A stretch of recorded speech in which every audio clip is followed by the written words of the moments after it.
Uttarakhand cricket association के अधिकारियों के साथ सीएम त्रिवेंद्र की हुई अहम बैठक। 4 अलग-अलग यूनियन की बनाई गई कमेटी, सभी एसोसिएशन को मिलाकर एक करने की होगी कोशिश। उत्तराखंड के देहरादून दौरे पर UP deputy CM Keshav Prasad Maurya, CM Trivendra Singh Rawat से मुलाकात का कार्यक्रम। दोनों राज्यों के कई अहम मसलों पर चर्चा।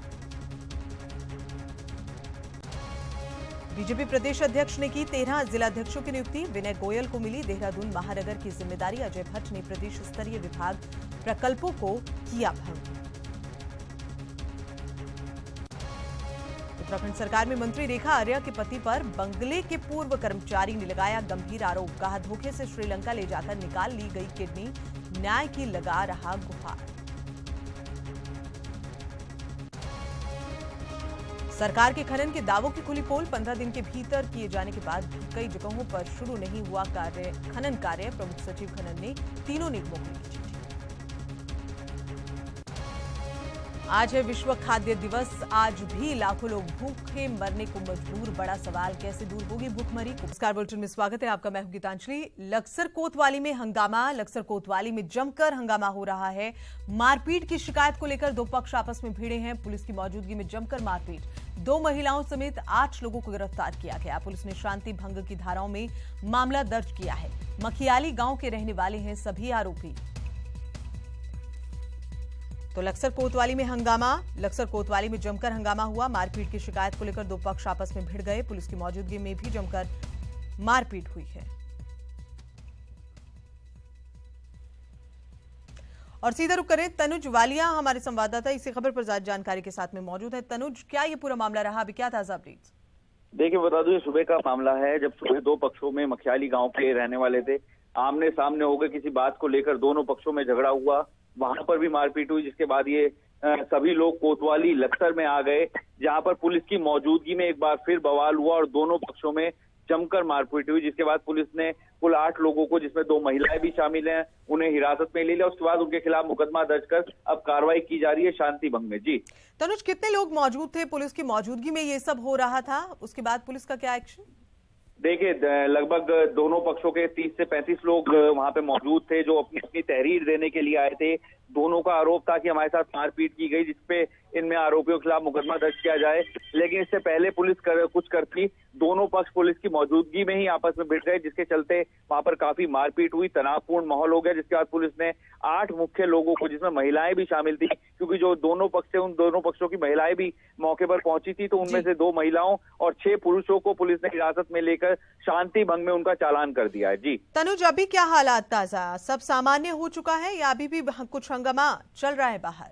देखिए, पुलिस की सख्ताई के बाद मारपीट तो बंद हो गई थी, लेकिन उसके बावजूद अभी दोनों पक्षों के लोग कोतवाली पर डटे हुए हैं। दोनों का कहना है कि इसमें उनकी जो धाराएं, जो आरोप वो लगा रहे हैं, उसमें मुकदमा दर्ज हो। लेकिन पुलिस ने फिलहाल अभी इन लोगों को, जो 8 जने डिटेन किए, इनके खिलाफ मुकदमा दर्ज कर पुलिस जांच कर रही है मामले की। जी बहुत बहुत शुक्रिया तनुज इस पूरी जानकारी के लिए।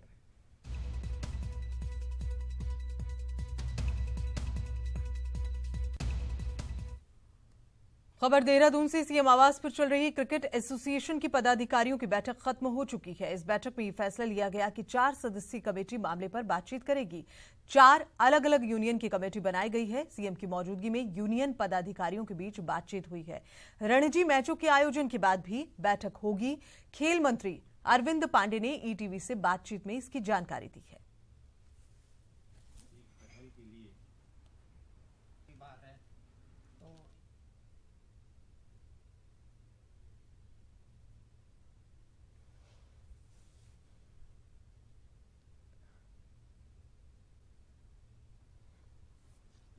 के लिए बात है तो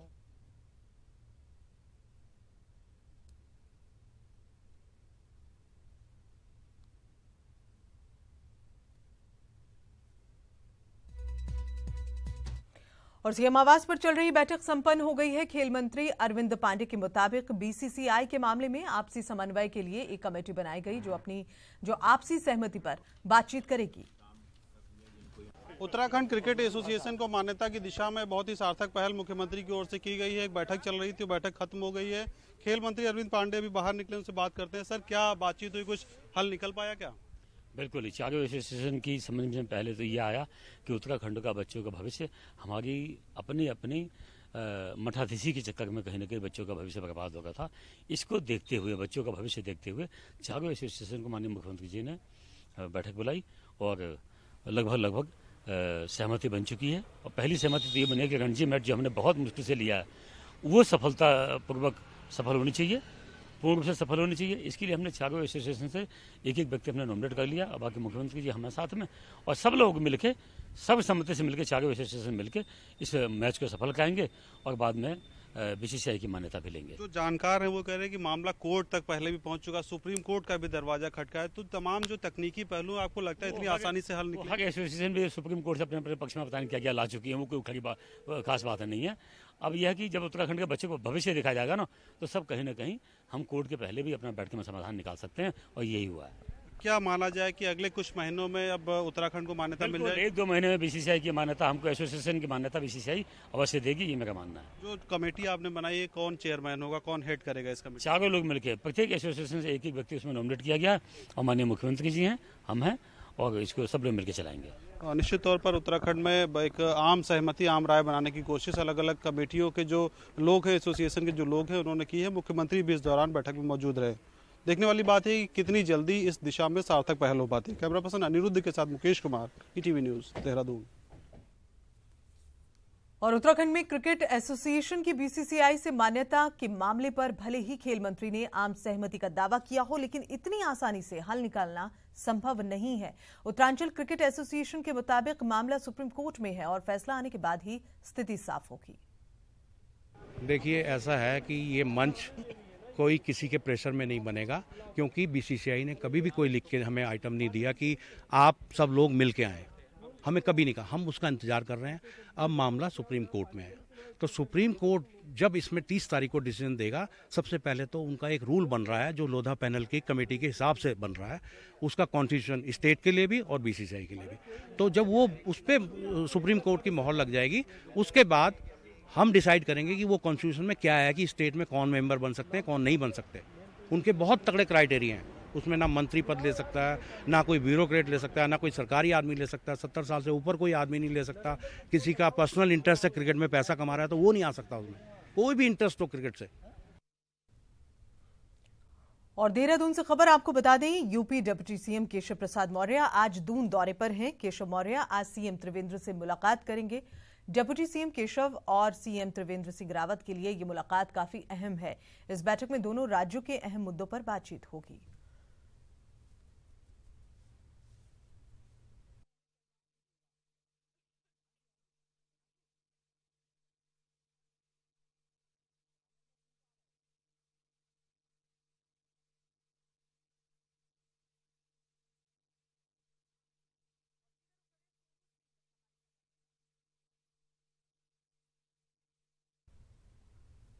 और हमारे संवाददाता सोनू सिंह इस वक्त जुड़े हुए हैं इसी खबर पर ज्यादा जानकारी के साथ में। सोनू, कितना वक्त लगेगा अब सीएम को पहुंचने में और साथ साथ इस बैठक पर क्या कुछ अपडेट्स?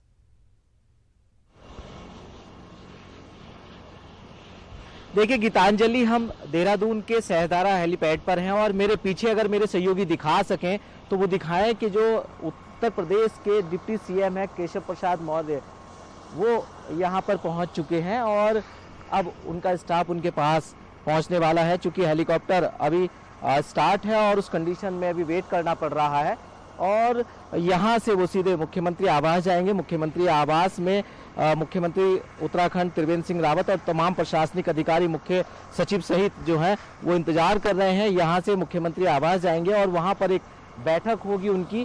बैठक के बाद जो है फिर आगे वो यहाँ पर आज उत्तराखंड में ही विश्राम करेंगे और कल फिर वो केदारनाथ और बद्रीनाथ के दर्शन करेंगे।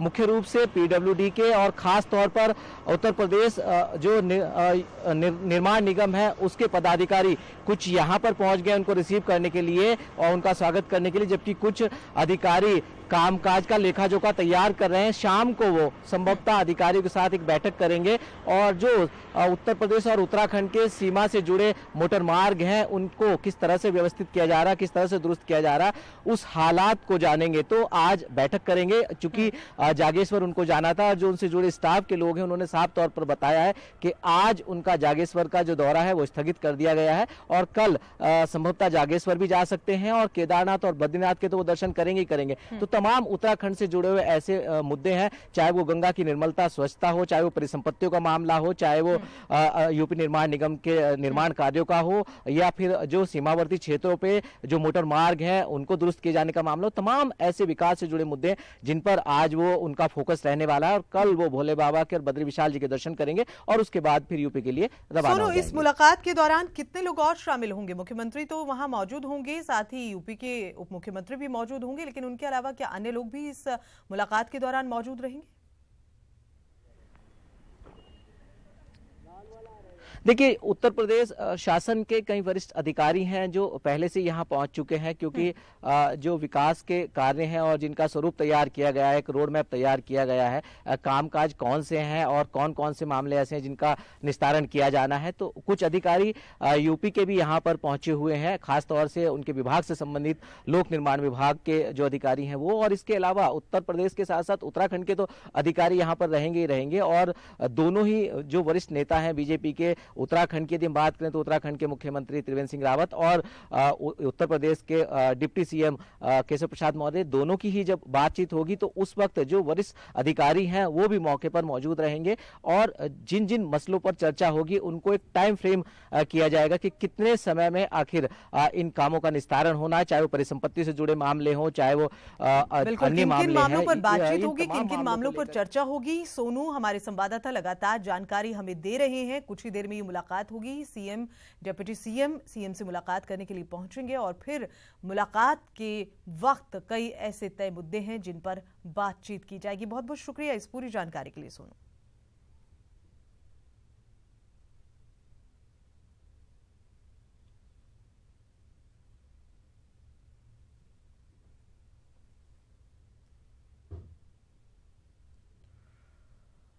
और आपको बता दें कि देहरादून से खबर, पूर्व सीएम की press conference. All weather road को लेकर बोले हैं पूर्व CM Harish Rawat. All weather road की परियोजना उत्तराखंड के लिए घातक, ऑल वेदर रोड उत्तराखंड के विकास का अपमान है, हरीश रावत ने यह कहा है। पूर्व मुख्यमंत्री उत्तराखंड जिला प्लान का घटाया गया है, साथ ही बजट घटाया गया है, यह कहना है हरीश रावत का। समाज कल्याण का भी बजट घटाया गया है। पूर्व सीएम का ये बयान है। 1 लाख से ज्यादा लोगों को पेंशन योजना से बाहर किया गया है। ह्यूमन इंडेक्स में उत्तराखंड नीचे गिरेगा, ये कहना है पूर्व मुख्यमंत्री हरीश रावत का।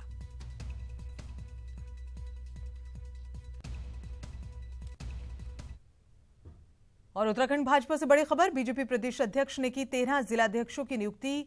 वीरेंद्र वल्दिया पिथौरागढ़, चंपावत से रामदास जोशी को जिलाध्यक्ष नियुक्त किया गया।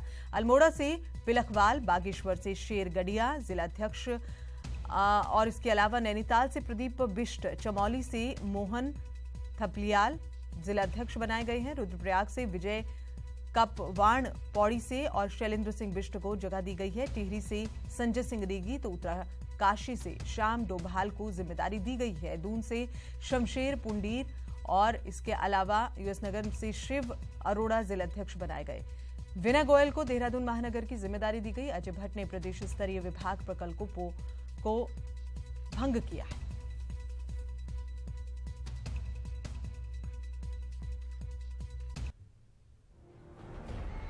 मुझे न्याय चाहिए साहब, वो बहुत बड़े आदमी हैं, दबंग हैं, हम साधारण लोग कैसे सामना करेंगे, मुझे न्याय दिला दो। नरेश गंगवार की किडनी निकाल ली गई है और किडनी निकालने वाला वो है जिसकी उसने तन मन से सेवा की थी। कुछ तो न्याय मिले साहब मुझे। आज तक कितने दिन हो गए साहब, मुश्किल से तो बाहर निकला। इतने बड़े आदमी, इतने दबंग आदमी साहब, पीछा करना। उत्तराखंड की कद्दावर मंत्री रेखा आर्या के पति पर सनसनीखेज आरोप लगा है। क्या है किडनी की एक कलंक कथा, आपको बताते हैं। नरेश चंद्र गंगवार गिरधारी लाल साहू के बंगले में सुपरवाइजर था। नरेश का आरोप है कि साहू ने धोखे से उसकी किडनी निकलवा ली। किडनी निकलवाकर अपनी दूसरी पत्नी बैजंती माला साहू को ट्रांसप्लांट करा दी। बैजंती माला साहू गिरधारी की दूसरी पत्नी हैं। तीमारदारी के बहाने श्रीलंका ले गए, फिर लंका हॉस्पिटल में नरेश की किडनी निकाल ली। पूरा मामला नरेश की जुबानी और तफसील से सुनिए। वहाँ देखभाल के बहाने ले गए थे, कई दिन में रहा, कोई बात नहीं। बाद में बोले वो आपका चेकअप होगा, चेकअप कराने बोले हॉस्पिटल चलना पड़ेगा। तो मैंने मेरा क्यों होगा चेकअप? बोले नहीं, कुछ चेकअप होंगे आपके। बतौर नरेश वेदांता अस्पताल में जब बात नहीं बनी तो उसे श्रीलंका ले जाने की तैयारी शुरू हुई और इसके लिए उससे फॉर्म पर फर्जी दस्तखत कराए गए। और ये चेकअप आप किस लिए किए है कि ये पासपोर्ट में लगाना पड़ेगा, ना हेड टू हेड पासपोर्ट नहीं बनेगा, आपकी मेडिकल रिपोर्ट देना पड़ेगी। और जब पासपोर्ट बनवाए तो हमारे जो है स्टाम्प पे फर्जी दस्तखत किए। जून 2015 में नरेश को मंत्री के पति गिरधारी के बेटी और कुछ रिश्तेदार उसे मरीज की तीमारदारी के बहाने श्रीलंका ले गए। के बहाने सर भर्ती करवा दिया, मुझे भर्ती करवा दिया तो 5-6 घंटा तो मैं सही हालत में रहा। उसके बाद जरा क्या नशा दे दिया, जरा क्या, फिर 48 घंटे तक होश नहीं आया। बतौर नरेश इसी दौरान उसकी किडनी निकालकर रेखा आर्या के पति की दूसरी पत्नी बैजंती माला को ट्रांसप्लांट कर दी गई। जब मुझे होश आया तब मैंने मालूम करी तो एक थोड़ी थोड़ी वो हिंदी बोलता था सर, उसने बताई थी आपकी किडनी ट्रांसफर हो चुकी है। तब मुझे पता लगा किडनी ट्रांसफर हो गई। तब मुझे बहुत धक्का लगा सर। नरेश को धक्का लगा पर वो परदेश में अपना दुखड़ा किससे कहता। तो फिर गिरधारी साहू गए थे श्रीलंका, उनसे मैंने कहा तो बोले वो नरेश परेशान मत हो आप, मैं बच्चों की और सब जो पढ़ाई लिखाई है आपके रहने की व्यवस्था बरेली सब कर दूंगा। नरेश इस भरोसे के बाद चुप हो गया। वो कर भी क्या सकता था जब सामने इतने बड़े दबंग और रसूखदार लोग हों। आज तक कितने दिन हो गए साहब, मुश्किल से तो बाहर निकला। इतने बड़े आदमी, इतने दबंग आदमी साहब। मामला सामने आने के बाद आरोपी मंत्री पति गिरधारी इसे राजनीतिक षड्यंत्र बता रहे हैं, तो वहीं पुलिस कार्रवाई की बात कर रही है। बात आई जो नरेश आज ये शिकायत कर रहा है कि किडनी हमारी धोखा देकर निकाल ली। इससे साफ ये है कि चूंकि राजनीतिक द्वेष भावना से कहीं ना कहीं इस चीज को उठाया जा रहा है, छवि को धूमन किया जा रहा है। जांच के बाबत मेरे द्वारा प्रार्थना पत्र एसएचओ हल्द्वानी को दिया गया है कि इसमें जांच करके तथ्यों का एनालिसिस कर ले और एनालाइज करने के बाद एक रिपोर्ट मुझको प्रेषित करें। बिना मर्जी के किडनी निकालना अपने आप में गैरकानूनी है और अपराध की श्रेणी में आता है। अब देखना है कि नैनीताल एसएसपी को इसकी शिकायत दी गई है और उस पर क्या कार्रवाई करते हैं। कैमरा पर्सन विनोद के साथ शैलेंद्र नेगी, ईटीवी न्यूज, नैनीताल। और परिवहन कार्यालयों में डीलर पॉइंट डेटा एंट्री की आज से शुरुआत होगी। इस व्यवस्था के तहत अब डीलर के स्तर पर ही कर जमा कर औपचारिकताएं पूरी करने की सुविधा मिलेगी। हालांकि नई व्यवस्था लागू होने के बाद भी वाहन स्वामियों को रजिस्ट्रेशन वाहन की जांच के लिए परिवहन कार्यालय जाना होगा। वाहन स्वामियों की सुविधा के लिए कार्यालयों में पॉइंट ऑफ सेल यूनिट भी लगाने की तैयारी है।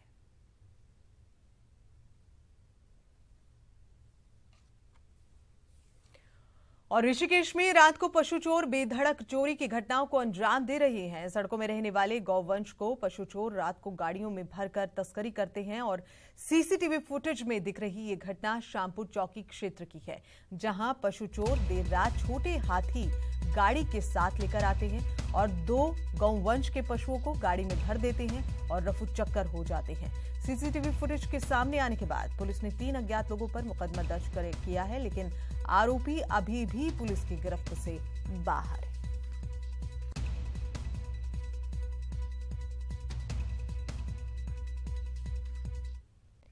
और दीपावली के पर्व को भले ही अब कुछ ही दिन बचे हैं, लेकिन नैनीताल के बाजारों से रौनक गायब है। पिछले सालों के मुकाबले इस बार बाजार ठंडा है। हालांकि दुकानदारों ने दीपावली को देखते हुए अपनी तैयारियां पूरी कर ली हैं। दुकानें सजी हैं तो विभिन्न प्रकार की वस्तुओं को दुकानदारों ने ग्राहकों के लिए बाजार में उतारा है। लाइट, एपण और मिट्टी के दिए के खरीदारों की भी कमी छोटे कारोबारियों को निराश किए है। हालांकि धनतेरस पर कारोबार की संभावना है, लेकिन दुकानदार बाजार की स्थिति देखकर चिंतित हैं। कारोबारियों की अगर माने तो उनका कहना है कि इस बार जीएसटी लागू होने के बाद बाजार की स्थिति खराब हुई है। 1-2 दिन के कारोबार से व्यापारियों का भला नहीं हो सकता। और पिछले सालों की अपेक्षा इस बार त्योहारों के सीजन में कोटद्वार के बाजारों में रौनक कम देखने को मिल रही है। कोटद्वार के सभी बाजारों में पिछले सालों में जबरदस्त भीड़ भाड़ देखने को मिलती थी, लेकिन इस बार ये भीड़ बाजारों से गायब है। व्यापारी इसके लिए एक और जहां नोटबंदी, जीएसटी को बड़ा कारण बता रहे हैं, वहीं दूसरी ओर ग्राहक भी बाजारों से रौनक गायब होने के लिए इन दिनों कारणों को जिम्मेदार बता रहे हैं। आम व्यापारी वर्ग के ऊपर अननेसेसरी बहुत सारे टैक्स लगा दिए गए हैं। इस टैक्सों की वजह से भी मार्केट के अंदर बिल्कुल पैसा नहीं है और अब की बार दिवाली बिल्कुल जिसे कहे कि ये ठप हो रखी है। और आज विश्व खाद्य दिवस है और आज के दिन हर सरकार जनता को भूखे पेट ना सोने की बात करती है, लेकिन लाखों लोग रोज भूखे पेट सोने को मजबूर हैं। वहीं खाद्य पदार्थों में मिलावट भी एक बड़ी समस्या है। देखिए खास रिपोर्ट। विश्व खाद्य दिवस मनाने का मुख्य उद्देश्य जहां हर व्यक्ति को पेट भर खाना मिलने को लेकर है, वहीं जिन लोगों को पेट भर खाना मिल रहा है वो शुद्ध और पौष्टिक मिल रहा है, इसकी जिम्मेदारी खाद्य सुरक्षा विभाग पर है। वहीं आप जो खाना बड़े चाव से खाते हैं उसमें अगर कोई मिलावट हुई हो तो उससे आपके स्वास्थ्य पर बुरा असर भी पड़ सकता है। इसलिए आपकी भी जिम्मेदारी है कि आप जो खाना खा रहे हैं उसमें किसी तरह की कोई मिलावट ना हो, इसकी परख घर पर ही कर सकते हैं। पूरा देश जहां विश्व खाद्य दिवस मना रहा है, वहीं दीपावली के त्योहार को देखते हुए खाद्य सुरक्षा विभाग भी मुस्तैद नजर आ रहा है और विभाग खाद्य पदार्थों की सैंपलिंग कर रहा है। 1981 में आज ही के दिन पहली बार विश्व खाद्य दिवस मनाया गया था। दरअसल 16 अक्टूबर 1945 को संयुक्त राष्ट्र ने रोम में खाद्य एवं कृषि संगठन की स्थापना की थी। दुनिया में खाद्य जरूरतों पर नजर रखने के लिए ये संगठन बनाया गया। इसकी स्थापना की याद में विश्व खाद्य दिवस मनाया जाता है। इसका मकसद दुनिया से भूखमरी, कुपोषण और गरीबी को दूर करने के लिए सरकारों की सोच को मजबूत बनाना है। कुल मिलाकर त्योहारी सीजन को देखते हुए खाद्य सुरक्षा विभाग अलर्ट मोड पर है। अगर साल भर इसी अलर्ट मोड में विभाग काम करे तो मिलावटखोर के हौसले पस्त हो जाएंगे और आम जनता को मिलावटी खाद्य पदार्थों का सेवन नहीं करना पड़ेगा। विश्व खाद्य दिवस है, उसमें मुख्य तौर पर इसका यह है कि जो खाद्यान्न पूरे देश या पूरी दुनिया में, पूरी पृथ्वी पर जो पैदा हो रही है उसका एक सब्सटैंशियल अमाउंट वो वेस्ट हो रहा है। चाहे वो होटलों के माध्यम से हो, इंडिविजुअल घरों के माध्यम से हो, उस तरह की जो हम फंक्शंस ऑर्गेनाइज करते हैं, बैंकेट, मतलब उतना हम इंडिविजुअल लेवल पे उतने जागरूक अभी नहीं हो पाए हैं कि हमें खाद्यान्न और उससे, चाहे वो रॉ खाद्यान्न हो चाहे वो बने हुए मतलब जो पके हुए खाने हों, उसका हम वेस्ट ना करें। तो उसके बारे में लोगों को सेंसिटाइज करने के लिए ये विश्व खाद्य दिवस मनाया जाता है। कुल मिलाकर खाद्य दिवस को लेकर आज भले ही कई कार्यक्रम आयोजित किए जाते हों और कई नसीहतें भी दी जाती हों, लेकिन जब तक प्रशासन और सरकार खाद्य पदार्थों में हो रही मिलावट पर रोक नहीं लगा पाती, तब तक ना तो हमारा समाज स्वस्थ हो पाएगा, ना ही लोग। देहरादून से मनीष डंगवाल के साथ ब्यूरो रिपोर्ट, ईटीवी न्यूज। और इसी के साथ इस बुलेटिन में इतना ही। हमारी खबरों को विस्तार से जानने के लिए news18uk.com लॉग इन करना ना भूलें। मुझे दीजिए इजाजत। नमस्कार।